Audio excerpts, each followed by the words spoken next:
मुरादाबाद में हुई पुलिस मुठभेड़ में गौकशी का आरोपी हुआ गिरफ्तार। 25,000 के नामी नाजीम के पैर में लगी गोली, एक पुलिसकर्मी भी घायल। कब्जे से 32 बोर की पिस्टल और एक बाइक बरामद।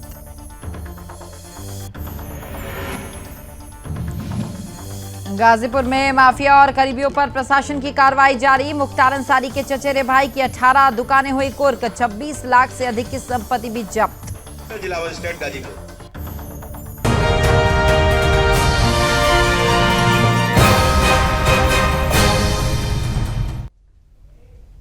नमस्कार, आपका राज्य आपकी खबर देख रहे हैं। यहाँ पर मैं हूँ आपके साथ स्मारिका ठाकरे। महुआ से सीएम योगी आदित्यनाथ क्या कुछ कह रहे हैं, आपको वहीं लिए चलते हैं।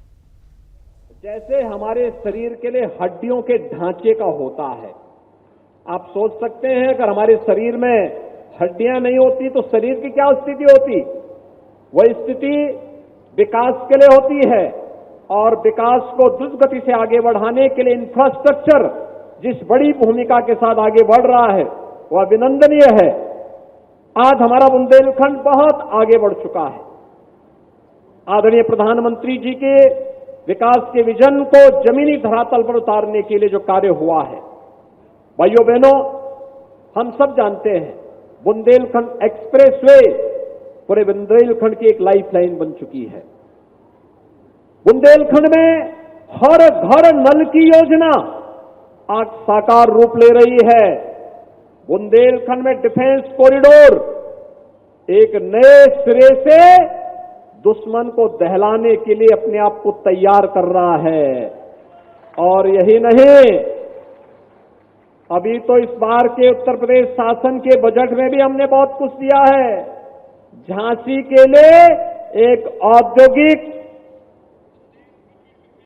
डेवलपमेंट अथॉरिटी के निर्माण के लिए 6,000 करोड़ रुपए की व्यवस्था हमने केवल झांसी के लिए की है। बुंदेलखंड एक्सप्रेस हाईवे को झांसी तक ले जाने की भी तैयारी कर ली है, उसके लिए भी पैसे की व्यवस्था की है। और बुंदेलखंड एक्सप्रेसवे को चित्रकूट तक पहुंचाने का काम भी हम लोग करने जा रहे हैं और बांदा से चित्रकूट के बीच में भी हम लोग एक नए औद्योगिक डेवलपमेंट अथॉरिटी के निर्माण की कार्रवाई को आगे बढ़ाने जा रहे हैं। बुंदेलखंड एक्सप्रेस हाईवे पर 2 नए औद्योगिक क्लस्टर विकसित करने के लिए भी धनराशि की व्यवस्था हम लोगों ने की है। इसका मतलब अब हमारे बुंदेलखंड के युवाओं को नौकरी और रोजगार के लिए बुंदेलखंड के बाहर नहीं जाना पड़ेगा।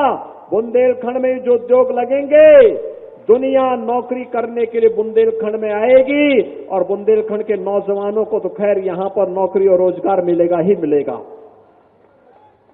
उस रोजगार और नौकरी की संभावना को आगे बढ़ाने के लिए ही ये इंफ्रास्ट्रक्चर लेकर के आज बात करेंगे उत्तर प्रदेश के मुरादाबाद की, जहां गौकशी में वांटेड चल रहे 25,000 के नामी नाजीम को पुलिस ने अब मुठभेड़ के बाद गिरफ्तार कर लिया है। आपको बताएं कि बदमाश नाजीम के पैर में अब गोली लगी हुई है और मुठभेड़ में एक पुलिसकर्मी भी घायल हुआ है।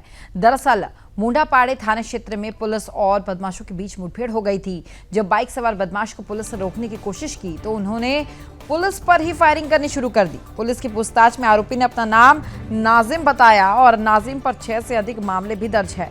पुलिस के मुताबिक नाजिम के साथ उसका एक अन्य साथी भी था जो मुठभेड़ के दौरान मौके पार निकल गया और वहां से भाग निकला।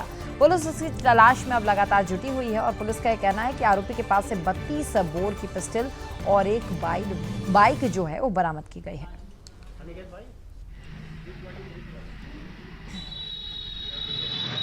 सामने से एक बाइक आती हुई दिखाई पड़ी, उसको जब रोका गया तो उसने भागना शुरू कर दिया। पुलिस ने जब उसके रोकने का प्रयास किया तो उसके द्वारा पुलिस पर फायरिंग की गई। पुलिस के द्वारा भी जवाबी फायरिंग की गई जिसमें एक बदमाश के पैर में गोली लगी थी। उसने पूछताछ में अपना नाम नाजिम बताया, नाजिम पुत्र सिताबी, और ये सिरसखेड़ा गांव थाना मुंडापाड़े का रहने वाला है। इसके आपराधिक इतिहास की जानकारी की गई तो पता लगा कि इसके ऊपर पूर्व में आधा दर्जन से अधिक मुकदमे। तो वहीं जेल में बंद पूर्व विधायक माफिया मुख्तार अंसारी उसके करीबियों पर गाजीपुर पुलिस और प्रशासन की कार्रवाई लगातार जारी है। जी आपको बताएं कि रविवार को मुख्तार अंसारी के चचेरे भाई मंसूर आलम पर बड़ी कार्रवाई की गई है और मोहम्मदाबाद के यूसुफ नगर बाजार स्थित मंसूर अंसारी के 18 दुकानों को कुर्क करते हुए सील कर दिया गया है। इस दौरान मुनादी भी कराई गई और इस दौरान गैंगस्टर एक्ट के तहत उक्त कार्रवाई की गई है। इससे मोहम्मदाबाद के बाजार में हड़कंप मचा हुआ है और कुर्क की गई संपत्ति की अनुमानित कीमत जो है वो 26,18,000 रुपए बताई गई है। इस कार्रवाई से माफिया के करीबियों और रिश्तेदारों और परिजनों में अब खलबली मच गई है और इस दौरान सुरक्षा के व्यापक बंदोबस्त भी किए गए थे। दरअसल पैतृक संपत्ति के बंटवारे में मुख्तार अंसारी ने यूसुफपुर बाजार का एक भूखंड अपने चचेरे भाई मंसूर अंसारी के नाम कर रखा था। उसी भूखंड पर मंसूर ने दुकानों का निर्माण व्यवसायिक दृष्टि से करवाया हुआ था।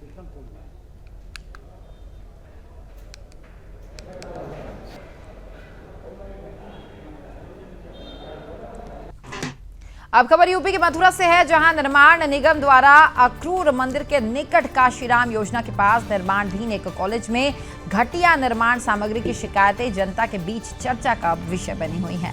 आपको बताएं कि इस कॉलेज के निर्माण का टेंडर जेपी कंस्ट्रक्शन कंपनी को दिया गया है और लगभग 9 करोड़ रुपए इसकी जो लागत है वो बताई गई है, लेकिन शायद राजकीय निर्माण निगम के अधिकारियों की अनदेखी और लापरवाही के कारण निर्माणाधीन कॉलेज में घटिया निर्माण सामग्री का प्रयोग यहां पर किया जा रहा है। आपको बताएं कि जो भविष्य में किसी बड़े हादसे को भी अंजाम दे सकता है।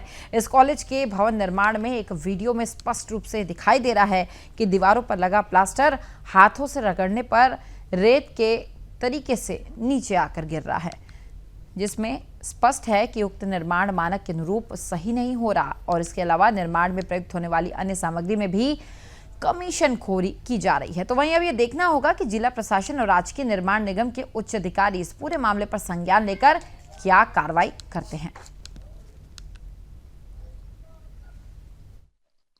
राजकीय निर्माण एक ऐसी संस्था जो बड़ी बड़ी बिल्डिंगों का निर्माण कराती है। यहाँ पर अगर देखा जाए राजकीय निर्माण के उच्च अधिकारियों और ठेकेदारों ने बड़ी मलाई मारी।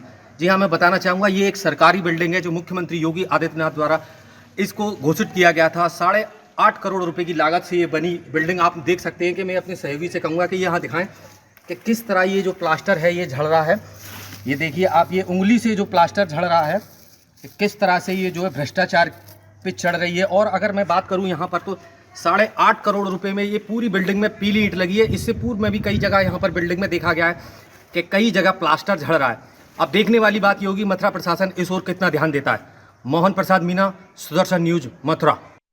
अब खबर यूपी के हरदोई से है, जहां पचदेवरा कोतवाली क्षेत्र के अंदर पूरे चौराहे पर जो है सैकड़ों की संख्या में ग्रामीण एकत्रित हुए हैं और आरोपी को फांसी की सजा देकर घर पर बुलडोजर की जो कार्रवाई है उसकी मांग यहां पर की जा रही है। मासूम बेटी छाया को इंसाफ की गुहार लगाते ग्रामीणों ने पाली पचदेवरा मार्ग पर जाम भी लगा दिया। दरअसल होली के त्यौहार पर घर के बाहर खेल रही मासूम को पारिवारिक चाचा ने ही उसके हवस का शिकार बना डाला था। घटना की जानकारी मिलते ही गांव में हड़कंप मच गया और साथ ही अस्पताल ले जाते समय बच्ची ने दम तोड़ दिया था, जिसके बाद अब आपको बताएं कि पुलिस ने आरोपी को गिरफ्तार कर लिया है और हरदोई ले जाते समय आरोपी ने पुलिस की राइफल छीनकर हमला करने का प्रयास किया था। पुलिस की जवाबी फायरिंग में आरोपी के पैर में गोली लगी है। फिलहाल पुलिस ने ग्रामीणों की मांग करके कार्रवाई करने का आश्वासन दिया है। हत्या करके फिरवा देंगे, चाहे मेरा घर जमीन सब बिक जाए और उन्हीं से घर से मेरे जाने आने का रास्ता है। हमारी ये मांग है डीएम साहब, डीजीपी साहब, एसपी साहब जो भी हों, उच्च अधिकारी आए, हमारी मांग पूरी की जाए। तब तक हम धरना ये नहीं हटाएंगे, चाहे 1 दिन, 4 दिन, 10 दिन, 20 दिन, कितने भी दिन हो जाए। तो वहीं आपको बताएं कि राजधानी लखनऊ में नारायण डायग्नोस्टिक द्वारा आयोजित होली मिलन समारोह में मेडिसिन, कार्डियोलॉजी और साथ यूरोलॉजी, नेफ्रोलॉजी, ट्रॉमा, शल्य चिकित्सा और पल्मोनरी से जुड़े विशेषज्ञ चिकित्सक भी यहाँ शामिल हुए, जिसमें KGMC Lucknow, PGI Lucknow, RML सहित अनेक सुपर स्पेशलिटी अस्पतालों के दिग्गज डॉक्टर भी यहाँ शामिल हुए। दरअसल नारायण डायग्नोस्टिक के प्रबंधक में शामिल डॉक्टर शशांक तिवारी ने अपने सहयोगी अनंत मिश्र और पुनीत किशोर के साथ गुलाल लगाकर सभी का स्वागत किया। गौरतलब है कि नारायण डायग्नोस्टिक जर्मन तकनीकी के सहयोग से भारत में पहली बार ऐसे जांच की शुरुआत करने जा रही है, जिसके माध्यम से खून की जांच की सही जो है कैंसर का पता लगाया जा सकेगा। ये जांच आगे आने वाले समय में संभावित कैंसर रोगियों के लिए काफी मददगार भी शामिल होगी।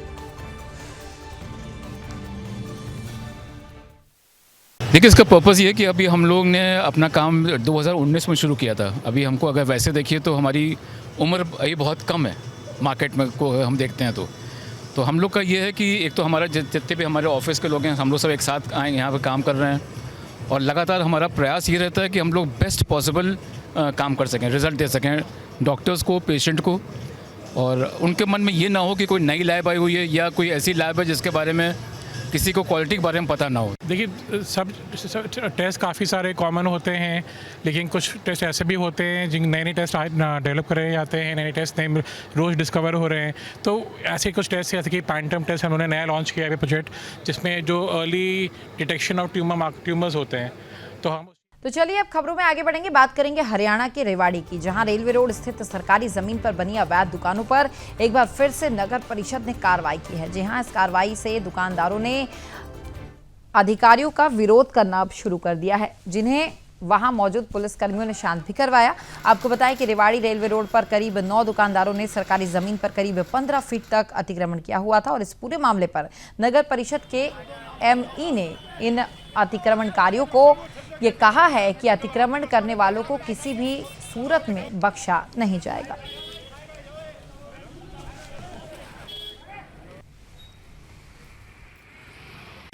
दो दुकानें तोड़ने के लिए आदेश थे, आज 2 दुकानें तोड़ने के लिए गए थे। एज ए ड्यूटी मजिस्ट्रेट में नियुक्त किया गया था। एक दुकान तोड़ दी गई थी, दूसरे पे स्टे आ गया था।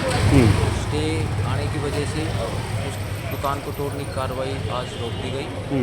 उसकी तारीख तय हुई है, उसके बाद स्टे हटने के बाद कार्रवाई कर दी जाएगी और अतिक्रमण करने वालों को किसी भी सूरत में।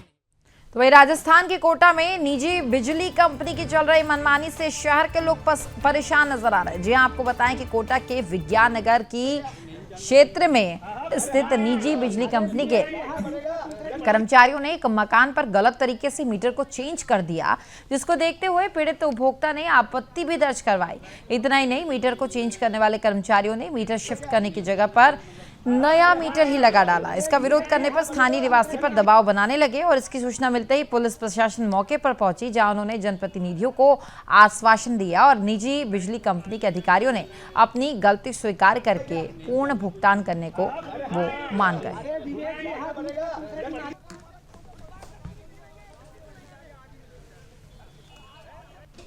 वहीं राजस्थान शिक्षक संघ राष्ट्रीय ने अपनी 11 सूत्री मांगों को लेकर प्रदेश सरकार को अंतिम चेतावनी दी है। साथ ही कहा गया कि अभी सरकार उनकी मांगों को पूरा नहीं करती है तो वह आंदोलन करने को मजबूर हो जाएंगे।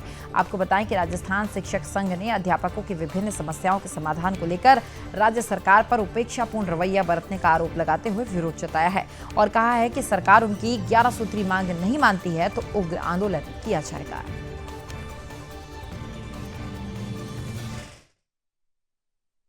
आज हमारे राजस्थान के सभी जिला मुख्यालयों पर एक प्रेस वार्ता आयोजित की गई, जिसमें शिक्षकों की 11 सूत्रीय मांग पत्रों को लेकर हमने एक आंदोलन का द्वितीय चरण में आगाज किया है। सरकार को विगत 4 वर्षों में संगठन द्वारा शिक्षकों की कई वित्तीय व गैर वित्तीय मांगों को लेकर हमने ज्ञापन, पत्राचार इत्यादि किए हैं। तो वहीं उड़ीसा के सुंदरगढ़ जिले के राजगांगपुर शहर के वार्ड नंबर 18 बंथू पाड़ा स्थित हनुमान मंदिर में प्रत्येक वर्ष की भांति इस वर्ष भी 3 दिवसीय यज्ञ के साथ 48 घंटे हरि कीर्तन का आयोजन किया गया। आपको बताएं कि हनुमान मंदिर के प्रतिष्ठा होने के बाद प्रत्येक वर्ष की भांति महिलाओं ने यज्ञ के लिए सैकड़ों की संख्या में कलश यात्रा में भाग लेकर बाबा तालाब से जल भरकर मंदिर प्रांगण में स्थापित कर दिया, जहां 3 दिवसीय हनुमान यज्ञ को विधिपूर्वक तरीके से जो है पूजा पाठ समेत 3 दिन बाद समापन किया जाने वाला है। स्थानीय लोगों का इस यज्ञ में भरपूर सहयोग भी अब देखने को मिल रहा है। देखिए, हमारा ये जो एनुअल डे सेलिब्रेशन चल रहा है ये पूरे 5 दिन तक चलने वाला है। ये आज से शुरू होकर होने वाले अगले 2 दिन तक हमारे यहाँ पे यज्ञ चलते रहेगा। 12 तारीख, 13 तारीख और 14 तारीख, 15 और 16 को यहाँ पे अष्टपहरी का हमने व्यवस्था किया हुआ है और 15 तारीख को प्रसाद सेवन का भी आयोजन किया है। मैं समस्त नगरवासियों को अनुरोध करूंगा वो इस प्रसाद सेवन में भाग ले। वहीं मध्य प्रदेश के गाडरवाड़ा में कोर्ट के आदेश के बाद भी पीड़ित को न्याय नहीं मिल रहा है। जी हां, आपको बताएं कि लोक निर्माण विभाग गाडरवाड़ा के अधिकारी कई वर्षों से लोक निर्माण विभागों में सेवा दे रहे हैं और जहां छोटे भैयासी राम होते स्वीपर के पद पर पदस्थ हैं, तो वहीं इनका ये कहना है कि कोर्ट के आदेश के बाद भी विभाग के अधिकारी से उन्हें न्याय नहीं मिल पा रहा है। जहां इनका 6 महीने का भत्ता काट लिया गया और उन्होंने इस विषय पर अधिकारियों से जब पूछताछ की तो अधिकारी गोलमाल करते हुए नजर आए। क्या कुछ कहा है आपको भी सुनवाते हैं। तो 11/96 से तो मैंने सूचना के तहत इनसे कई बार रिकॉर्ड भी मांगा, लेकिन जो रिकॉर्ड कहते 11/96 से 6 तक कहते तुम्हारा कोई रिकॉर्ड नहीं है। 6 से लेकर 21 तक का रिकॉर्ड दे दिया गया है। मैंने कई बार कलेक्टर साहब को भी जन सुनवाई में दिया हूँ, SDM साहब को भी जन सुनवाई में दिया हूँ, लेकिन इस पर कोई मतलब जानकारी और न कोई लिखा पढ़ी करी इनने। तो फिलहाल आपका राज्य आपकी खबर में इतना ही, लेकिन स्वदेशी न्यूज में खबरों का सिलसिला लगातार जारी रहेगा। जय हिंद।